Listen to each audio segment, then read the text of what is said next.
Olá pessoal, bem-vindo a mais um podcast Fala Comigo e hoje eu vou conversar com o atual presidente da Câmara Legislativa do Distrito Federal, deputado Rafael Prudente e candidato a uma das 8 vagas na Câmara Federal.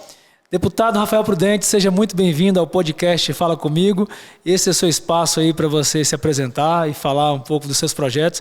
A ideia é que seja realmente um bate-papo, quero que você fique bem à vontade aqui com a gente. Tranquilo.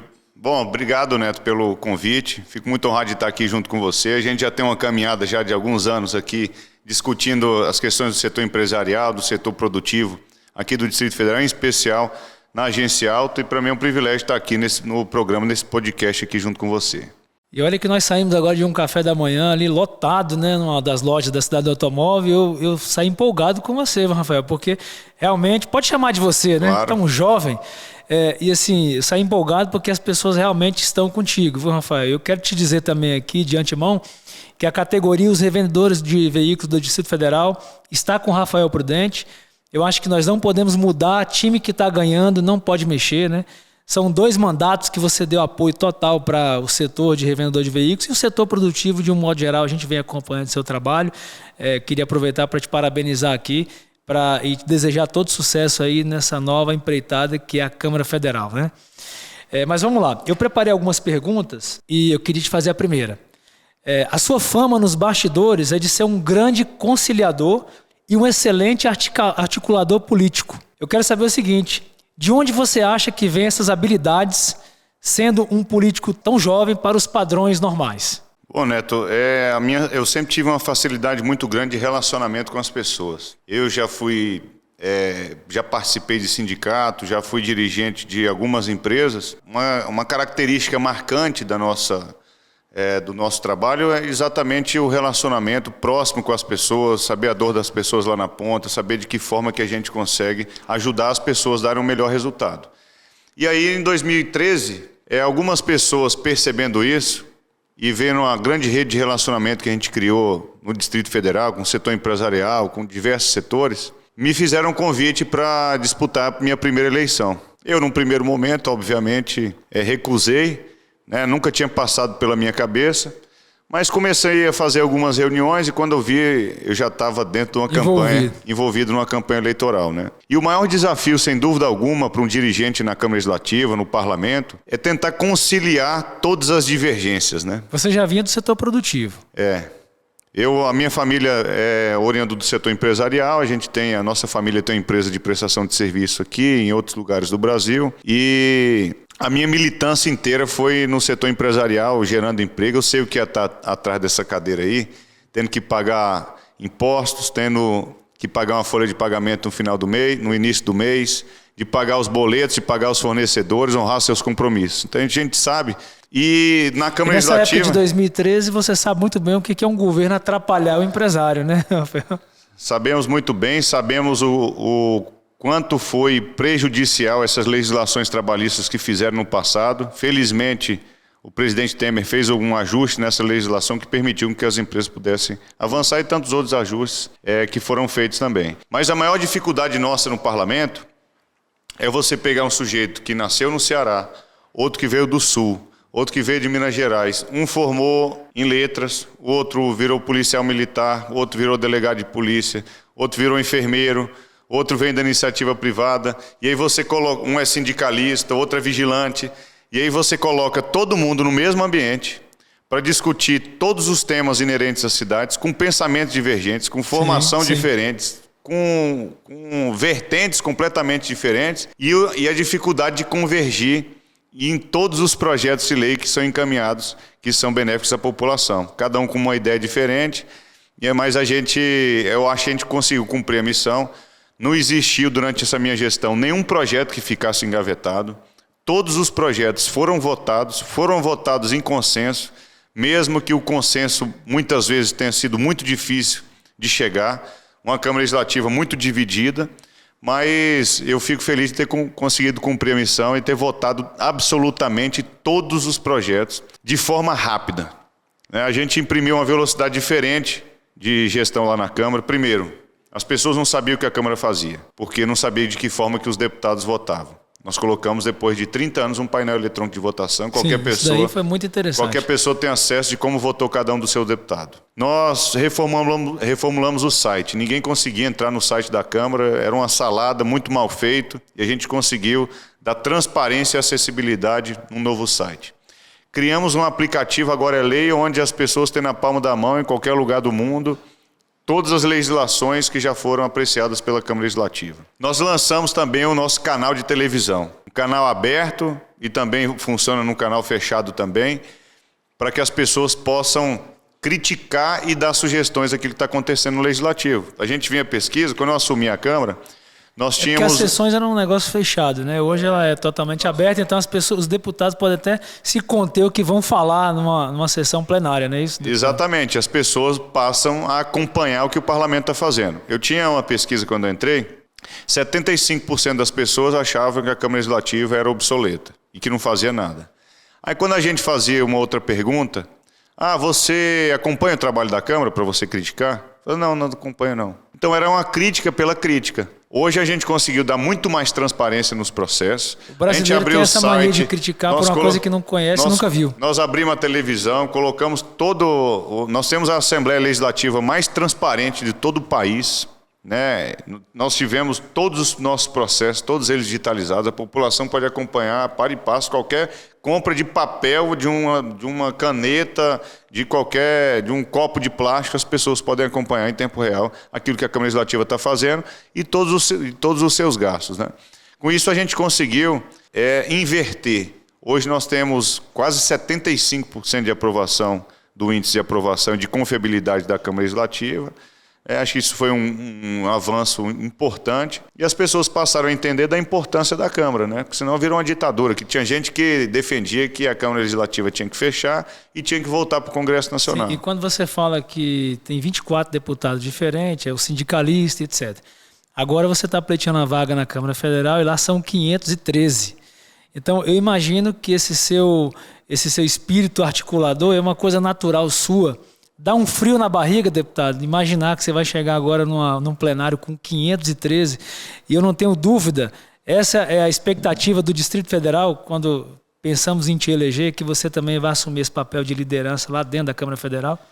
Esse é o nosso objetivo, né? Acho que a gente teve um bom estágio, né, na Câmara Legislativa nos primeiros 4 anos, e agora nós saímos com uma experiência muito maior ao longo desses 4 anos à frente da Câmara Legislativa. Isso nos dá uma bagagem muito maior de conhecimento da cidade e de política também.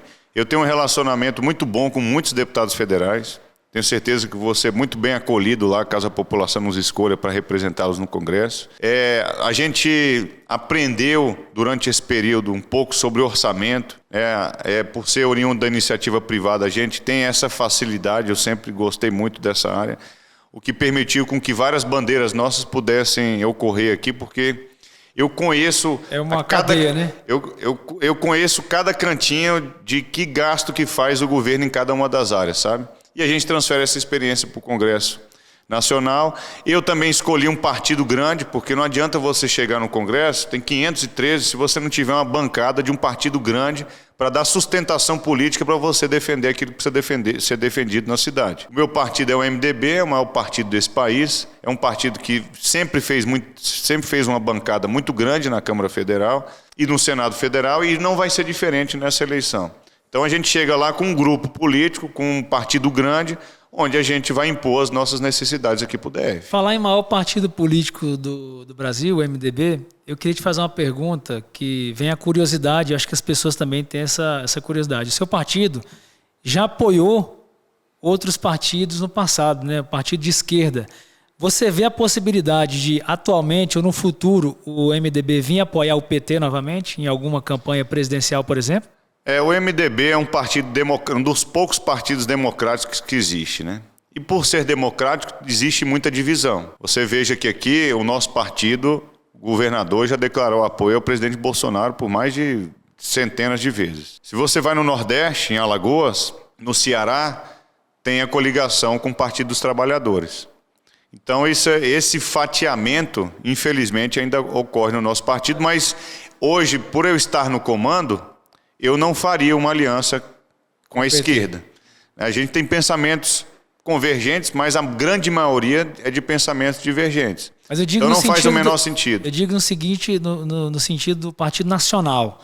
Você vê a possibilidade, como você falou bem, Alagoas, o Ceará tem coligação com o PT, o DF não. Mas no âmbito nacional, você vê a possibilidade de o MDB vir apoiar no futuro a candidatura do PT?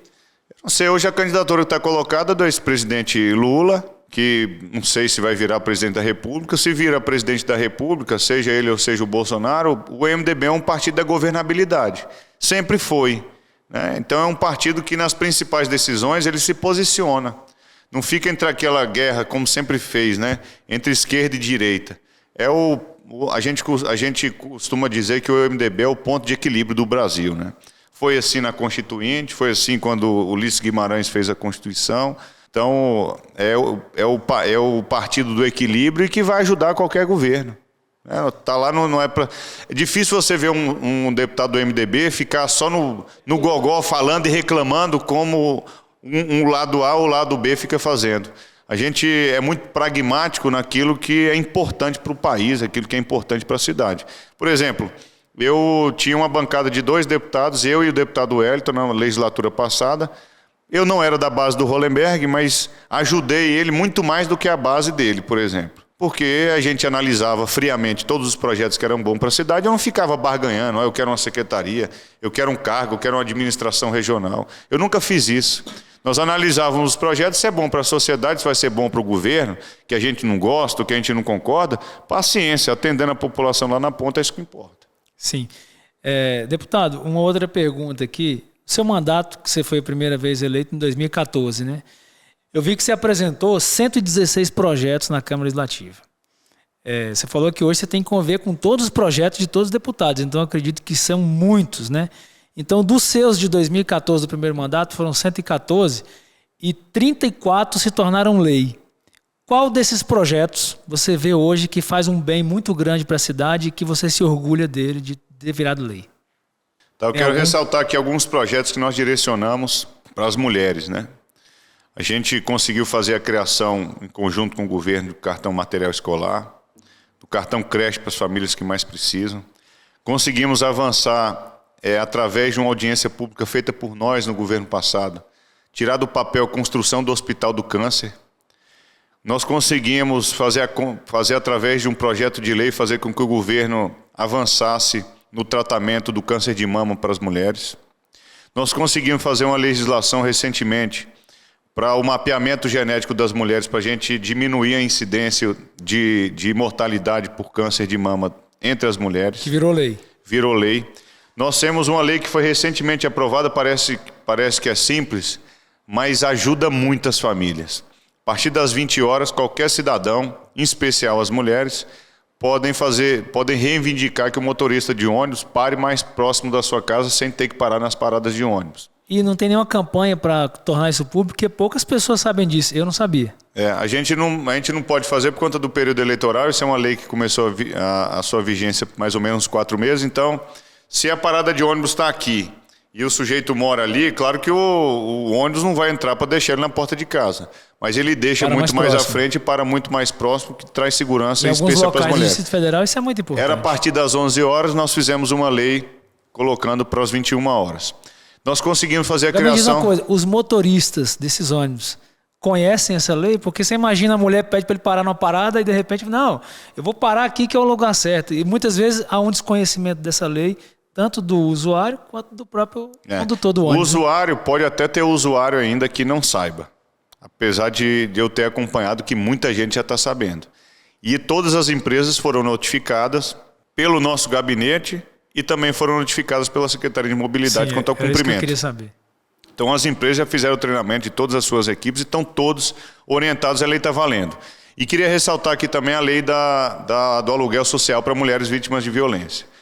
Nós temos milhares de mulheres, infelizmente, que sofrem violência doméstica e muitas delas acabam permanecendo nos seus lares por dependência financeira do marido, do namorado, seja lá quem for.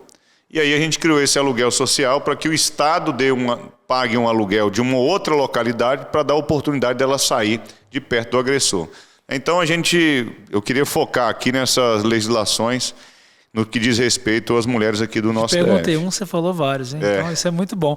E deputado, voltando nesse projeto aí do aluguel para as mulheres vítimas de violência doméstica, na Estrutural, que é uma cidade vizinha aqui, a cidade do automóvel, a gente sabe que isso é muito comum. Você tem uma ideia de quantas mulheres são beneficiadas com esse seu projeto que virou lei aqui na cidade Estrutural? Não, eu não tenho esse dado aqui de cabeça não, mas eu tenho toda a estatística geral do Distrito Federal e eu infelizmente informo que não são poucas, né? Não são muitas que procuram pela dificuldade, pelo desconhecimento da legislação, até porque muitas dessas pessoas não têm acesso muito fácil à informação, né? Mas eu creio que ao longo do tempo as pessoas vão passar a ser divulgadas. O nosso podcast é muito visto aqui na Cidade Estrutural, deputado. Então é bom que as mulheres da Cidade Estrutural saibam que tem um projeto de lei do deputado, né, que favorece e ajuda no aluguel dessas pessoas. E onde que essas mulheres devem procurar?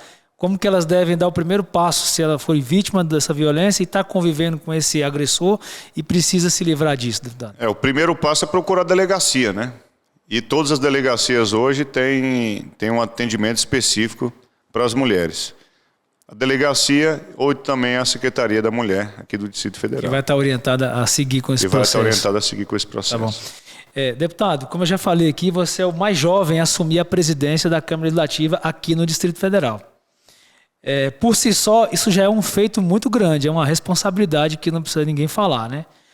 Como o senhor avalia seu último mandato e os impactos dessa sua liderança? Eu sei que você já falou um pouco dessa pergunta, mas se você puder dar uma ênfase, eu fico grato. É difícil a gente fazer uma avaliação, dar uma nota para a nossa gestão, né? O que eu posso afirmar para você, Neto, e para toda a população que nos acompanha, é de que eu dei o meu melhor, né? Por onde eu passei na minha vida, seja na iniciativa privada, seja agora na vida pública, eu me dediquei muito o tempo inteiro.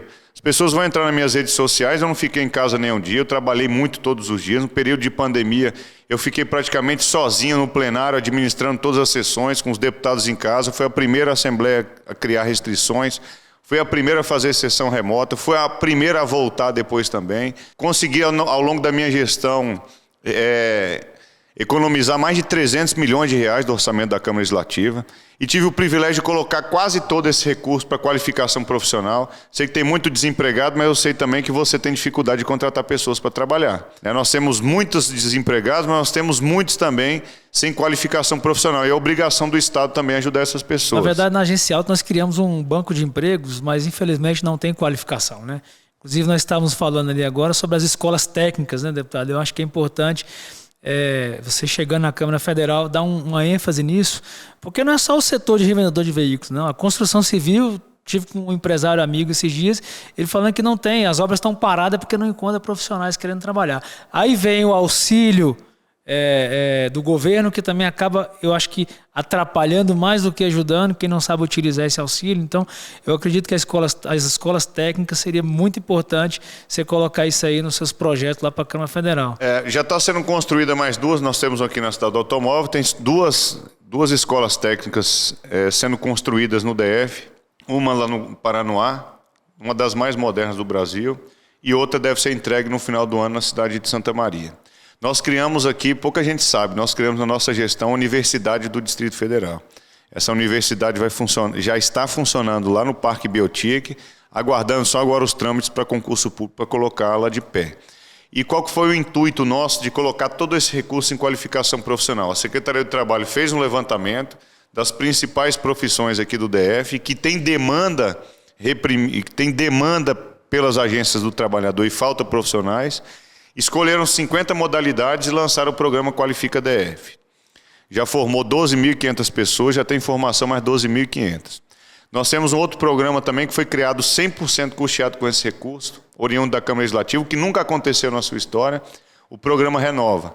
O programa Renova DF já formou 10 mil profissionais, 30% desses 10 mil profissionais já foram incluídos no mercado de trabalho, com carteira assinada, ou seja, saíram das estatísticas do governo desses programas sociais, porque se nós tivéssemos programas sociais sérios nesse país, quando o presidente anterior criou o Bolsa Família atendia 2 milhões de pessoas. Qual que era o ideal, né? O que deveria pelo menos ter acontecido? As pessoas recebem esse valor temporário, não passa dificuldade em casa ou passa menos dificuldade em casa até submergir e conseguir um trabalho e seguir a sua vida. Então esse auxílio tem que ser, esse auxílio deveria ser temporário. O que aconteceu? Nós saímos de 2 milhões quando foi criado para 18 milhões do Auxílio Brasil agora. Então tem alguma coisa errada com essa política assistencialista no nosso país. E se fosse só o programa federal, tudo bem, mas nós temos aqui em Brasília, nós fomos obrigados a criar o prato cheio, cartão creche, cartão material escolar, vale gás, déficit social, cesta do trabalhador, né? Então a gente quer sair um pouco desse assistencialismo que é necessário. E o governador Ibanez tem falado que vai reforçar ainda esses problemas sociais, esses programas sociais, para melhorar ainda a vida mais da população carente, né? Exatamente. Só que a gente tem que dar trabalho para essas pessoas. Nós precisamos de dar esse primeiro suporte, mas que as pessoas saiam do outro lado da ponta. A gente, inclusive, tem um desenho já da junção da Secretaria de Desenvolvimento Social, eu vou dar essa sugestão ao governador, para juntar a Secretaria de Desenvolvimento Social com a Secretaria do Trabalho. Porque está 100% ligado, mas elas pouco se conversam. O banco de dados, inclusive, de uma não se conversa com o outro. Só funciona se você dá um programa social para uma pessoa e fazer com que ele saia dele para que outra pessoa entre, senão vira um ciclo vicioso, né? Então o governo fez, através da Secretaria do Trabalho, a avaliação de 5 profissões que são mais demandadas. E aí nós colocamos os recursos. Extrair uma eficiência para o processo. Né? Exatamente. A gente forma aquilo que precisa. Por exemplo, formar vigilante precisa. E tem um controle, né? Porque não adianta você falar. É normal hoje você ver muitos empregados. Não, deixa eu trabalhar aí recebendo seguro-desemprego. Nas minhas empresas, por exemplo, eu não permito, mas eu sei que tem pessoas que fazem isso. Né? E não adianta você formar pessoas que já têm sobrando no mercado de trabalho. Então você pega o vigilante. Vigilante tem 200 mil pessoas, tem 20 mil pessoas contratadas, tem 200 mil com curso. Você veja esse negócio de cabeleireiro, de manicure, isso aí tem curso para tudo quanto é lado também. Não há necessidade mais de formação desse pessoal. Enquanto isso está faltando padeiro, está faltando confeiteiro, está faltando bons vendedores na cidade. Vendedor de carro está faltando. Está faltando bons mecânicos, que vocês sabem da dificuldade que é. Aqui no IFB da cidade do automóvel tem curso de lanternagem, pintura e mecânica. Não sei se você sabe. Garanto que nenhum desses sai desempregado. Isso é verdade. Então, a gente tem que investir na qualificação profissional dessas pessoas para que essas pessoas voltem a produzir, pagar os seus impostos para bancar o programa social do que está passando necessidade, o que ele já passou no passado, não passa novamente. Então, a gente focou muito nessa parte. E qual foi o principal desafio meu? Colocar a Câmara para rodar. Nós não tivemos nenhum projeto que ficou engavetado, nós não tivemos nenhum projeto que fosse importante para a sociedade que não tenha sido votado. Estatisticamente, a Câmara Legislativa votou mais de 100% em comparação a legislaturas anteriores. Então, a gente tem uma produtividade muito grande. Né? Claro que se a gente for avaliar o nosso trabalho, a gente vai avaliar positivamente. Vamos saber agora na urna, no dia 2 de outubro. E falar em urna, a sua função como deputado distrital, ela vai ser bem diferente do que deputado federal. Nós já falamos sobre isso, mas como você planeja usar essa experiência política prévia, caso seja eleito federal? Qual que é o principal papel de um deputado federal? Claro que é participar das votações, defender as bandeiras que a gente defende, nós vamos defender a igreja, nós vamos defender a família, nós vamos defender o setor empresarial, vamos deixar com que o nosso Congresso Nacional não dê algumas derrapadas, como deu em todas as reformas. A reforma da Previdência foi uma tragédia, porque não resolveu o problema do país e terminou de enforcar o aposentado. Aí inventaram uma reforma administrativa que foi um maior fiasco, que você terminava também de esculhambar com o serviço público, que eu não sou servidor público, mas eu passei a admirar os servidores públicos do Brasil e do Distrito Federal, porque a memória viva do Estado está na cabeça de cada um dos servidores. Não votaram pela tragédia que era a reforma administrativa. Depois inventaram a reforma eleitoral para dizer que fez uma reforma eleitoral. O que a reforma eleitoral fez? Criou um fundo de 5 bilhões que poderia ser investido em diversos setores da sociedade para bancar a campanha eleitoral. Acho que quem teria que bancar a campanha eleitoral são os próprios candidatos. Agora criou-se esse fundão e, claro, todo mundo recebe esse recurso, o que é legítimo também, mas se eu estivesse lá, teria votado contrário. Fizeram uma reforma tributária. Só quem fez a reforma tributária não tem conhecimento nenhum de tributo. Não sabe o que é pagar uma guia de INSS, de FGTS, que você sabe o que é pagar. Resumindo, fizeram uma reforma nas coxas de qualquer jeito, mandaram para o Senado Federal. O Senado Federal sequer tem coragem de votar esse projeto porque ele aumenta imposto. Então essas foram as reformas que o Congresso Nacional... Se nós tivéssemos um deputado Rafael Prudente lá, talvez essas reformas teriam sido de forma diferente? Não estou dizendo que teria sido diferente, mas o meu posicionamento com certeza seria contrário. A bancada de deputados aqui são 8, né? São Paulo, salvo engano, acho que são 70 deputados em São Paulo, 46 federais no Rio de Janeiro. Então, você está vendo com tranquilidade o seu posicionamento de liderança dentro dessa Câmara Federal. Tranquilidade não. A gente tem consciência do desafio que a gente tem, a população confiando o mandato a nós vamos trabalhar e tentar dar resultado. Então, o principal, é claro, é se posicionar. A gente vai ter que se posicionar em vários aspectos aí, em especial, se volta a esquerda para o poder, nós vamos ter um papel mais importante ainda, né? Mas a gente vai fazer o compromisso de trabalhar. E o seguinte, Neto, qual que é o principal papel, além desses posicionamentos, de um deputado federal? É conseguir dinheiro. Sim, emendas. A gente pega aí grande parte desses recursos, dessas grandes obras que estão acontecendo aqui, pouquíssimas são oriundas de recursos federais. O dinheiro é proporcional à quantidade da bancada? Por exemplo, como eu falei, 70 deputados para São Paulo, a verba vai mais para lá do que para o DF, que são 8 deputados apenas? Com certeza, cada um tem um percentual de encaminhamento de emendas. Agora, tem uns que conseguem emenda extra, tem outros que viram relatores do orçamento, tem outros que conseguem um recurso do orçamento secreto. Vai da articulação de cada um. E qual que é o objetivo principal? E essa articulação você já mostrou que tem mesmo tendo menos deputados, mas fazendo parte de uma bancada grande de deputados federais, no caso do nosso MDB, nós vamos buscar recurso. Nós vamos desbloquear recursos do FGTS, nós vamos buscar recursos de financiamento. Poxa, aqui, nós saímos de um orçamento aqui, Neto, de um orçamento quando a gente votou em 2018, eu estava numa espécie de líder do governo ibanês no finalzinho, na mudança de legislatura. O orçamento do DF de 2019 era de 39 bi. Nós estamos entregando o orçamento com 55 para o ano que vem. Isso foi um trabalho de que nós aumentamos imposto? Nós não aumentamos nenhum imposto. Quem aumentou imposto foram as gestões anteriores. Lembrando que atravessamos um momento complicado de pandemia, né? Passamos por pandemia. Guerra. Por guerra. Tivemos que investir mais de 20% a mais do que era previsto na área da saúde. Perdemos aí várias empresas e vários empregos, né?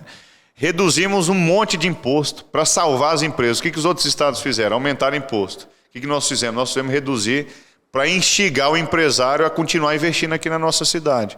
Reduzimos burocracia, voltamos de volta os grandes investimentos públicos. A iniciativa privada viu que o governo estava investindo, passou a investir muito mais. Sim. Você veja a indústria da construção civil. É obra privada para todo quanto é lado. Isso porque a gente fez algumas atualizações legislativas na questão fundiária. Alvará de 7 dias. O Noroeste cresceu. Que não tem, o Noroeste cresceu e várias outras cidades também estão em obras.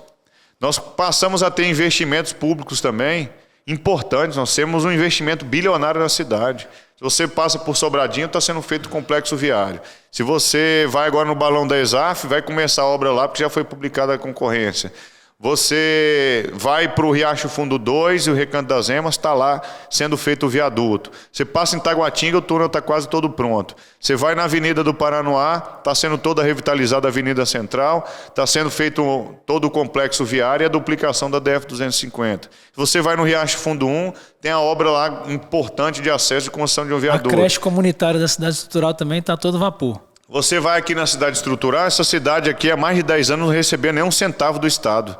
E pouca gente sabe que essa cidade dobrou de tamanho ao longo dos últimos 10 anos. Dobrou de tamanho verticalmente, ela cresceu verticalmente e pouca gente sabe disso. Nós conseguimos trazer os investimentos de volta, nós conseguimos trazer sistema de monitoramento para a cidade, nós colocamos iluminação na cidade estrutural quase toda, nós trouxemos a delegacia, o batalhão da Polícia Militar está sendo construído, nós reformamos todos os equipamentos públicos da cidade estrutural, não tem nenhum parquinho abandonado, não tem uma quadra poliesportiva abandonada, não tem uma praça abandonada, não tem um campinho sintético que não tenha sido revitalizado e reformado. Nós temos uma praça abandonada na cidade do automóvel, que é um assunto que eu vou levar para você lá na Câmara Federal, já pode esperar isso, foi na obra 001 do governo Hollenberg na época. A revitalização da cidade, que a gente já falou sobre isso já está na sua pauta, mas tem uma praça que foi criada para ser uma praça de alimentação. E hoje ela é uma praça do nada, né? Lá tem oficina mecânica, pintura, tem lava-jato. Ela não está com a destinação correta, né? E hoje mesmo uma pessoa me abordou e brigando comigo, eu falei, calma, eu não sou do governo. Acho que tem que procurar administração para tentar resolver esse problema da senhora. Mas é uma situação que tem que ser vista com carinho. Quando você falou de praça, eu lembrei dessa praça aqui. Então a cidade estrutural, assim, a gente colocou mais de 15 milhões de reais foram investidos na cidade estrutural até o momento. Tem o terminal rodoviário que vai ser construído, a licitação acontece ainda esse ano. O batalhão da polícia também? O batalhão da polícia já foi contratado, o batalhão do Corpo de Bombeiros, nós conseguimos resolver o problema do terreno, que vai começar essa obra no início do ano que vem, né? Tem a questão do Santa Luzia, que a gente está trabalhando lá, a questão da quadra 12 também, que sempre foi abandonada, a gente está conseguindo agora os bloquetes para fazer o assentamento daquelas famílias. A Santa Luzia está muito crítico. Santa Luzia sempre foi crítico, né?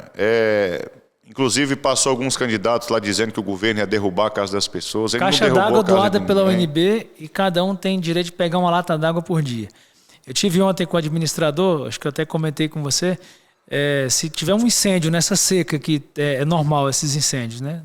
Naquele parque nacional, aquelas casas que são construídas de madeira, aquilo ali vai ser uma tragédia. E as pessoas estão lá tranquilamente, não conseguem nem conviver o perigo que a gente está trabalhando, né? A gente, em especial agora no Congresso, nós vamos precisar de transferir algumas áreas da União para a responsabilidade do GDF. Tem que pegar algumas famílias que estão lá na Santa Luzia, em locais onde não pode estar, fazer a transferência dessas pessoas e urbanizar quem ficar. Agora, tudo de forma pacífica, ordeira e coordenada junto com os moradores. A gente jamais vai chegar lá, vai passar o trator, vai abrir uma rua sem estar combinado com as pessoas. Nós ganhamos a eleição lá atrás com a missão de dar dignidade para as famílias, de cuidar das pessoas. Sim. E cuidar das pessoas é dar um teto, dar um chão que seja deles, que eles não vivem naquela situação insalubre lá que já vivem há muitos anos. E tem aquela questão da empresa que faz o tijolo reciclável, eu acho que isso tem que ser visto com mais carinho para o governo para beneficiar essas pessoas mais carentes, né? Exatamente. Aqui, o que não falta aqui na cidade estrutural é desigualdade social e carência, né? Verdade. Mas aos poucos a gente... E a cidade do automóvel tem sido uma grande parceira. Grande parte dos funcionários aqui eu quero agradecer, porque vocês dão preferência para os moradores da estrutural. Sim. Primeiro é um custo mais baixo de translado. É bom para todo mundo, é o jogo do ganha-ganha. É o jogo do ganha-ganha. A gente diminui a violência na cidade, diminui a violência aqui também, porque você tira o sujeito da criminalidade, muitas vezes, que está sendo assediado pela criminalidade, para você dar uma oportunidade de trabalho e ele não precisar se envolver com coisa errada e trabalhar de forma digna. O empresário que está na cidade do automóvel já tem essa cultura, deputado. A gente já plantou essa ideia para eles. E eles têm essa cultura de dar prioridade para os colaboradores que procuram aqui na nossa cidade vizinha. E eu acho que isso daí é um benefício que traz tanto para o empresário, como você falou, como para a comunidade. Mas, deputado, agora eu queria falar com você, já está quase encerrando aqui esse bate-papo, porque eu sei que sua agenda está aí bem lotada, mas eu queria falar sobre um assunto sensível agora. O seu pai, um ex-parlamentar, esteve envolvido em escândalo aqui no DF, que foi a Caixa de Pandora, né? Você segue um caminho diferente e conseguiu separar sua imagem política da dele, o que é muito justo. Quais são os seus projetos em relação ao combate à corrupção, à investigação de corrupção dentro da Câmara Federal, dentro do governo? E depois eu queria que você implementasse qual que é a sua ideia em relação a essa interferência dos poderes. Você vê que o judiciário está intervindo no poder legislativo, mas eu queria que você falasse dessas duas situações.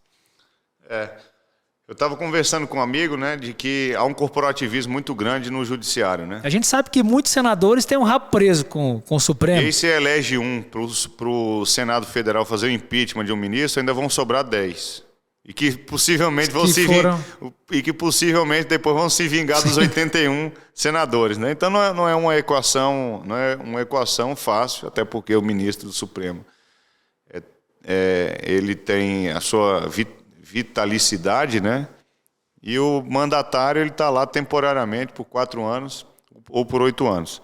Mas voltando aqui à sua pergunta que você fez em relação ao meu pai, as pessoas tinham uma expectativa de que meu pai estaria elegendo uma pessoa para ele manipular e representá-lo durante os próximos anos na política. E não foi isso o nosso intuito de forma nenhuma. Eu sempre tive autonomia desde o meu primeiro dia de mandato, nunca me pediu para votar do jeito A, do jeito B ou do jeito C. Ele tem a história dele, tem os seus acertos, tem os seus erros. Quem vai dizer se está errado ou se está certo é o próprio Poder Judiciário, que até hoje não conseguiu comprovar coisa alguma. E eu tentei imprimir a minha forma de trabalhar. Tentei imprimir a nossa forma de gestão, de resultado, de trabalho, de tentar imprimir, inclusive, a velocidade da iniciativa privada no setor público. Então, sem dúvida alguma, essa foi uma marca nossa que a gente deixou, né? No início eu era o filho do Leonardo, né? Agora eu sou o deputado Rafael Prudente, onde as pessoas se identificam com a nossa trajetória. E na Câmara Federal a gente sabe que, eu até tive aqui com uma deputada, e ela disse que lá ela convive com o ex-presidiário, e a coisa é feia, né? Porque vem gente de todo lugar do Brasil. Como você pretende combater a corrupção dentro da Câmara Federal? Primeiro, quem tem que combater a corrupção são as pessoas, né? Tem várias pessoas aí com passado sujo, inclusive aqui no Distrito Federal, concorrendo. E muita gente batendo palma. Nós temos um ex-presidiário, por exemplo, que está concorrendo à presidência da República. Tá certo que a gente tem que respeitar as medidas judiciais e tudo, mas isso é ruim para o nosso país, né? Não é possível que essa cidade, esse país, não fez novas lideranças para comandar isso aqui, Neto. A maior parte dos candidatos... Parece um filme. O juiz virou bandido. A maior parte dos candidatos que concorrem comigo hoje na Câmara Federal, todos eles já tinham mandato quando eu tinha 5 anos de idade. Não é possível que só tenha essas opções aqui para o nosso Distrito Federal. Então a gente tem que andar para frente, pensar no futuro, pensar na frente. E esses que passaram, deixaram o seu legado, uns bons, outros muito bons, outros ruins, outros não tão ruins. Mas acho que a gente tem que dar espaço para pessoas Tem candidatos novas. Que já deveria estar cuidando dos netos em casa e está querendo voltar para a Câmara Legislativa, inclusive ex-condenados. Não estou falando só Você falou do federal e eu falei agora de distrital. Então acho que precisa passar por uma renovação. No nosso café da manhã agora eu falei, procurem a vida pregressa do candidato, não vota em candidato corrupto, porque isso é uma forma de resolver, de certa forma, isso. É difícil você falar de corrupção, você falar de pessoas que vão fazer algum ato não republicano, sendo que as pessoas escolhem as pessoas para representá-los que tenham passado sujo lá atrás. Essas pessoas vão continuar fazendo, porque não fez uma vez só. Já fez 2, já fez 3, já fez a 4 e vai fazer a 5ª vez da mesma forma, né? Então eu espero que a população, primeiro, né? Honestidade, ninguém tem que ter a bandeira da honestidade, isso deve ser obrigação das pessoas. O que eu posso afirmar é que eu tenho 8 anos já na Câmara Legislativa, 4 anos à frente da presidência, e não teve nenhum ato durante esses 8 anos na nossa gestão que nos desabone ou que a gente tenha tido qualquer desvio de conduta ao longo desse tempo. Até tentaram colocar em algumas vezes, né? Por exemplo, na eleição passada, nessa mesma época agora, dia 15, 16, 17 de setembro, com a eleição batendo na porta, eu fui capa do Correio Brasiliense dizendo que eu estava respondendo um processo de improbidade administrativa. E a grande maioria das pessoas, elas não leem a matéria, elas leem a chamada. Está na capa, ó, tá vendo aí, ó, Rafael aí, já se lambuzou todo, é ladrão como muitos outros. E isso me prejudicou muito. Mas o que era esse ato de improbidade administrativa? É porque eu relatei um projeto na Câmara que reduzia imposto das empresas que contratassem idosos. Dizendo que o Ministério Público entrou dizendo que eu estava dando prejuízo ao erário público, dando desconto para empresário contratar idoso que devia estar em casa aposentado. É muito fácil para um promotor, para alguém do Ministério Público, para alguém que é concursado, que está lá recebendo o seu salário em dia, falar que o idoso não precisa de trabalhar, ou que as empresas não precisam de ter redução de impostos. É uma questão da criança também, né? Para incentivar. Então, o cara com 16 anos não pode trabalhar porque passei quase um ano respondendo esse processo. Muita gente achou que eu estava envolvido em coisa errada. E posso citar outros aqui que tentaram me incumbir ao longo do tempo, mas, graças a Deus, a gente tem uma conduta ilibada durante o período que a gente está no comando. É um ato de coragem, né, deputado? Você poder assumir um cargo eletivo, um cargo público. É o seguinte, eu sempre fui conhecido internamente na empresa por um gerador de empregos e de oportunidade para as pessoas. E de um grande pagador de impostos. A partir do momento que eu saí da empresa para disputar uma eleição, as pessoas já passaram a olhar torto. O que esse sujeito está querendo? O que ele está pensando? O que ele quer com a política? Ele está querendo alguma benesse? De certo deve estar, né? Então há sempre essa desconfiança. Mas a política está no sangue, a gente tem que participar. Se a gente não participa, é governado por quem participa. Quem gosta de política ou não gosta, nós vamos ter presidente da República eleito em outubro, nós vamos ter um governador eleito em outubro, nós vamos ter uma Câmara Legislativa, um senador, vamos ter 8 deputados federais que vão ser eleitos, as pessoas querendo, gostando ou não. E essa é a hora de exercer a cidadania com responsabilidade. Né? Porque é o seguinte, se a população não participar, não vai poder nem reclamar. Verdade. Então eu convoco a todos aí. Tem muito rebelde sem causa na nossa cidade ainda, viu, Neto? Deputado, o sujeito está rebelde, mas não sabe nem por quê, né? Não sabe por quê. Não gosta de política. Então continua não gostando, que você vai continuar sendo governado e reclamando a vida inteira. Para finalizar aqui, eu queria só fazer uma última pergunta. A gente sabe que é um forte apoiador do governo ibanês. Como é que você avalia esse último mandato dele aí e esses projetos para o próximo governo? Olha, a minha avaliação é positiva, né? Até porque nós viemos de governos sucessivos ruins para a sociedade. Eu dei toda a sustentação para o governador. Eu acho que a nossa sustentação foi muito importante, porque governo nenhum faz nada se não tiver o apoio da Câmara Legislativa. Tanto eu também não fiz nada sozinho na Câmara, a gente só conduziu, né? Ajudou na articulação dos projetos que eram importantes. Então, avalio como muito positivo. O governador é um sujeito muito trabalhador, muito bem intencionado, conhece os problemas da cidade e agora está mais preparado ainda do que estava em 2018. Fez um bom estágio. Nós tivemos o nosso mandato roubado pela pandemia por mais da sua metade. Mesmo assim, conseguimos sair do outro lado, a economia já está recuperando, os empregos voltaram, as empresas voltaram a faturar aí com as expectativas que tinham no passado. Os investimentos na cidade voltaram a acontecer. O governo está arrumado. Como eu disse aqui antes, nós saímos do orçamento de 39 para 55 bi. Nós temos muito recurso para investir nos próximos anos. Então, eu peço aqui a toda a população que nos apoie nessa reeleição do governador, até porque a gente já conhece a forma dele de governar. O governo tem que continuar. Não vai precisar entrar um sujeito para aprender como é que se governa. Já tem uma equipe boa montada. Claro, alguns ajustes ele deve fazer. Mas é importante a gente ter a continuidade do governador ibanês, até porque, Neto, pensa como nós. Ele é empresário, sabe o que é estar atrás do balcão, honrando compromisso, assim como eu sei. E muitas vezes, o que nós temos? Pessoas que não entendem nada do nosso setor, não entendem nada do setor empresarial, que, na verdade, para você até começar a compreender, vai 1 ano, 2 anos, 3 anos de mandato. Então facilita muito o diálogo uma pessoa que é oriundo do setor empresarial também, que o governador é advogado, mas também é um grande empreendedor aqui na nossa capital.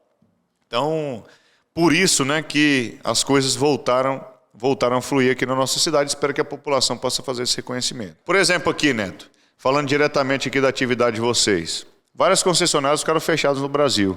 Aqui, durante a pandemia, vocês ficaram trabalhando normal, tranquilo. Aproveito para agradecer, tá, deputado? Porque eu não sei se você lembra, quando foi decretada a pandemia, nós procuramos vocês e fomos muito bem recebidos. Por exemplo... O governador ibanês, eu acho interessante que ele não parou na pandemia, né? Estava sempre no gabinete, despachando, trabalhando normalmente.